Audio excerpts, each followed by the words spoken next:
Hello, everybody. Welcome to an introduction to runes. And today we are with Medicine of the Stars on Instagram. She has such a lovely page, I have to say. You do, of course, rune work, but you also work with animal totems, which is very neat. So if you want to go find her work, please go follow Medicine of the Stars. I'm sure I will link it underneath of this video as well. Hello and welcome. You're going to talk about runes today. So I'm going to pop off here and let you take the lead, but it's so lovely to have you with us today. Great, thank you.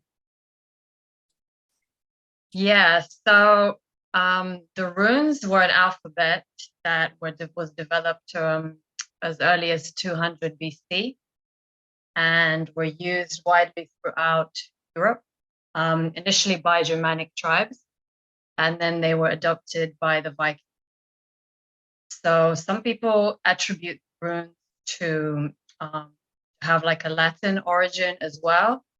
And some other sources even claim that they were used by ancient civilizations such as Atlantis. So the runic alphabet is known as Elder Futhark. And the reason the word is Futhark is because each letter consists of the 6 runes, which are Fehu, Ruz, Thurisaz, Ansuz, Raido, Kauna, and Kaunas. And so overall, there's about 24 runes in the Futhark alphabet. And there was one rune which was added a bit later, which is called the Weird. But the runes are much more than an alphabet. They are the sacred symbols used for magic and divination, mostly by the Vikings, which again was learnt from the Germanic tribes. So the runes were carved on stone and metal or wood by the ancient Germanic people, and who were the ancestors of the modern Germans. But the word in itself, rune, comes from the language of the ancient Goths and literally means hidden or secret. And in the Old Norse language, it means mystery, secret sign. So later, the runic characters became known as the ancient Icelandic set of symbols, which came to be described as the words of power by which human intellect is enabled to comprehend the world. So the legend has it they were retrieved by the Norse god Odin after he hung on the tree of Yggdrasil for 9 days. And they were known as the mysteries of the multiverse, the 9 Norse worlds, as well as the internal planes that the worlds that evolve within us. And Odin, the god Odin, was the first being to be initiated in magic through a type of shamanic journey into the world tree. So the knowledge that Odin gained through his suffering was much more than the ability to write. The runes were believed to contain a potent magic force, and to speak the name of a rune or to carve it into an object was believed to summon the aspect of the power of, an aspect of the power. So in modern times, the runes are compared to the tarot. However, they are not purely, their purpose was never purely divination. They are much more than that, because they are used also for magic and for kind of what we nowadays call manifestation. So even though the story of how Odin hung on the tree is, in my opinion, a very Kabbalistic story, because it kind of refers to It's similar to the Hangman tarot card. And because it's kind of like 9 days, like similar to the 9 Sephiroth, and then on the 10th day, kind of was released from his suffering and got the knowledge of the. So the runes are so the difference between the tarot and the runes, because the runes, the Vikings did not consider the future to be a predetermined and unavoidable thing. They saw it something which could be which can be changed or modified in the way, so with your intention, the way you want to. And so basically the Norse or the Vikings, they believed that they had the power to change the fate, that they were not passive victims in a way of. So the runes were a tool to create words or agents. They were believed to be agents that create reality, and it was only natural that they harnessed the power of the runes to learn ways to change their fate. So I'm going to quickly go through the meaning of the runes as well. Before I do that, I'm just going to talk more about what else they can be used for. In the ways which they were used to manifest. So they were used for chanting, so like in a way like rune mantras. If you wanted to manifest a specific meaning of a rune, would chant it and bring forth manifestation through that way. Or another way was to create a personal power symbol with a scent. So that was done through charging the rune, a specific rune with energy, and like, opening a magic circle and kind of like putting kind of emotion to one rune which was personal to you. Also, another way to manifest was to create rune combinations. So to use, like, instead of one rune, to 2 runes, and to kind of make a symbol from those 2 runes to combine them. So to create kind of one thing from 2 separate things, and that way to make it more powerful. And another way was to use it as body art.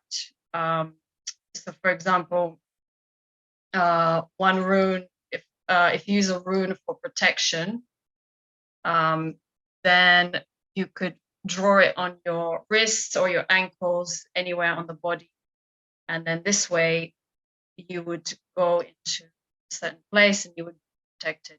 And the same for many other ones as well. So depending on what you to bring in again.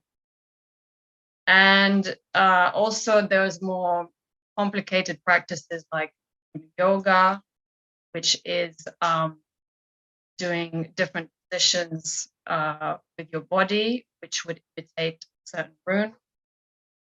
And also there was group rune rituals, also runic dances and runic mudras. So that's using the hands, to putting them into, again, different positions to imitate runes. And another thing would to use runes. So I'm not going to go into the depths of the runic yoga, but I am going to talk about some of the meanings of the runes. And also what I wanted to say is that, so the main difference in terms of how to use the runes in order to create or to manifest the things that you want would be to ask the appropriate question. So, for example, if you wanted to manifest abundance, you wouldn't just ask, am I going to have money this year? So instead you would ask, what do I need to do in order to create? Or the same as would be for a relationship similar to that. So by asking a question in that way would, instead of making you a passive person, divination would instead make you active, manifesting the thing that you want. So in terms of the different meanings of the runes, the first one is Behu, which means cattle. And this rune is related to wealth, because when the Vikings were agricultural people, so they had cattle, and the amount of cattle did determine the wealth that you had. And the second one is Buz, which means strength, and it also kind of symbolizes a bull or an animal. And this rune is usually kind of also relating to hard work and just your general power. So the third one is Thurisaz, or thorn, it's called as well. So this one looks a bit like a hammer. And it usually, in a reading, it shows that someone needs to create better boundaries within their life or within a certain situation. And it can sometimes show as well hidden enemies, like a thorn that can spike you or cut you in some way as well. And the fourth one is Ansuz.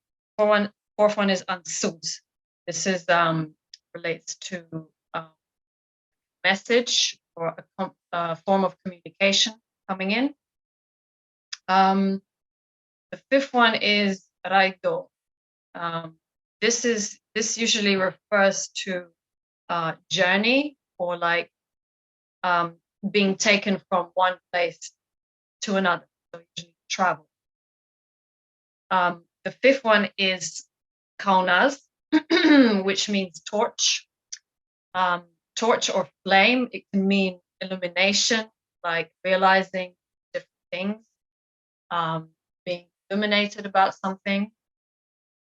The sixth one is Gebom, which looks like a cross, and it usually means gift, or it means like two people coming together in a relationship.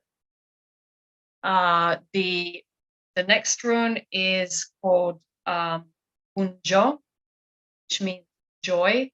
So it's a very positive rune. Kind of the positive events are coming in. And the ninth rune is called Hagalaz, which is hail. This one is usually it shows blockage, that there's going to be some form of disruption.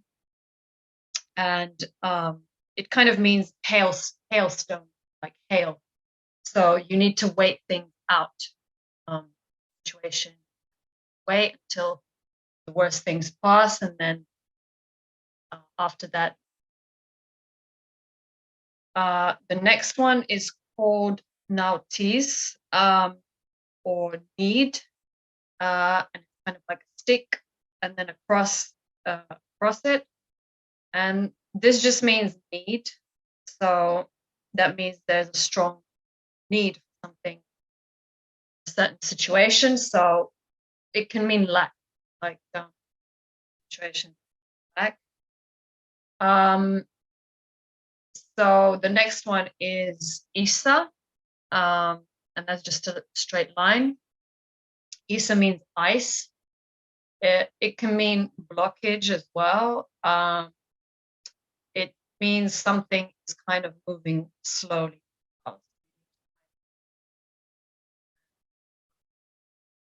Yeah, it shows that patient situation. So the next one is Jera. Jera means harvest. So it means that get the rewards from your work, and or let's say you want to manifest very productive, so you would use Jera. Kind of looks in a way like an S to that. So the next one is I was, and I was it's a rune that relates to the yew tree. So it symbolizes death, rebirth. So it kind of is a rune which signifies a big change, death. And so this can be positive or negative, like similar to the death card in tarot. Yeah, and then the next one is it's called Perto, which means chance. It means can mean female fertility. It can mean unexpected things happen. So it's kind of a mixed rune. And the next one is Algis. This one kind of is like a stick with then two sticks going up, which kind of looks similar to the antlers for deer. So this is the rune of protection, protection and healing. So when you want to bring, this is the one I was referring to, when you want to have healing, you can use this rune for that thing.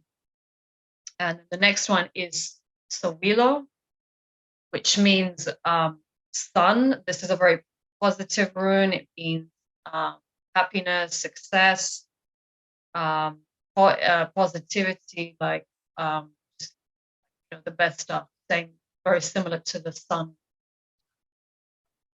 And the next one is Tewaz, which is an arrow pointing up. So this is the rune of commitments. It's also the rune which kind of refers to it's the warrior rune. It means to stand up for yourself or fight for something. You can use it when you feel you need courage in a situation. So power, stuff like that, kind of symbolizes masculine, obviously. So the next rune looks like a letter B, called Berkana. It kind of refers to the birch tree, and it describes the feminine energy, birth, growth, love, things like that.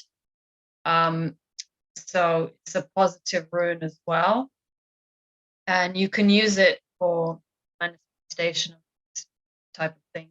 Once grow, to expand, or for love, like love spells. The next one is called Awaz, and it looks like a letter M. So this one refers to kind of cooperation. Sorry, it's called Man. Yeah, I was. Sorry. This one is about adventure. This is like two horses looking at each other. So it kind of talks about journey or like venture that you want to embark. And the next one is Manas, which kind of looks similar, but there's like X middle. And this one is talks about humanity, cooperation, like harmony between people. So yeah, it's good for bringing that stuff in. And the next one is Lagus, which is always kind of got a similar energy to Neptune. It's like spirituality, a safe haven, water. It talks about intuition, creativity, these type of things. And the next one is Ingus, which is kind of like two X's joined together, and this is the rune of male fertility, beginnings, union as well, and then the next one is called Otila, which is kind of looks a bit like a fish with the tail down and head pointing up. This rune is about tradition, about inheritance, freedom, and also taking responsibility.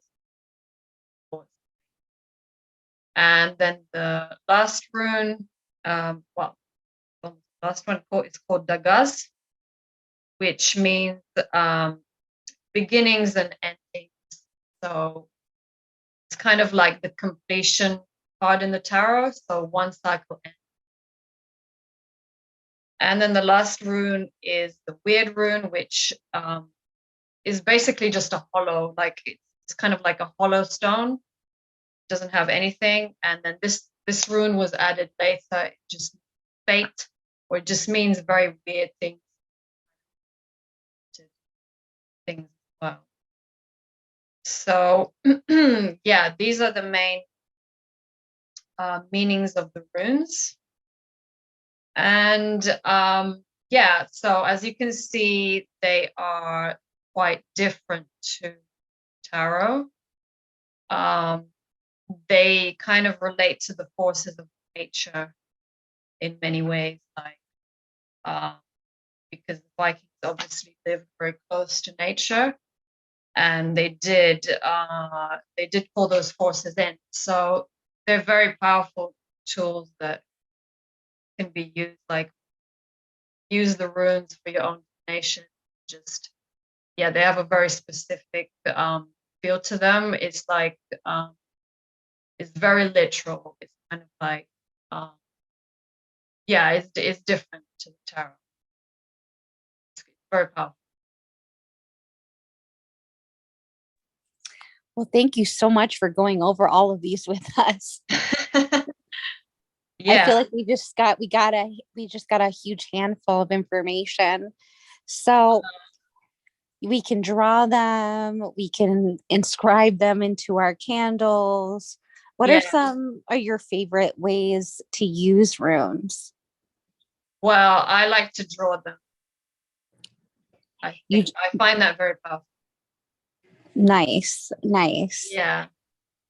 I've used runes sporadically in candle work, and I just feel like that's just been kind of I like kind of doing candle magic in general. It's just very calming and cozy for me. So that I would say maybe try to incorporate them into a way that feels comfortable for you. If you like love to make zines, you put them in your zines. If you are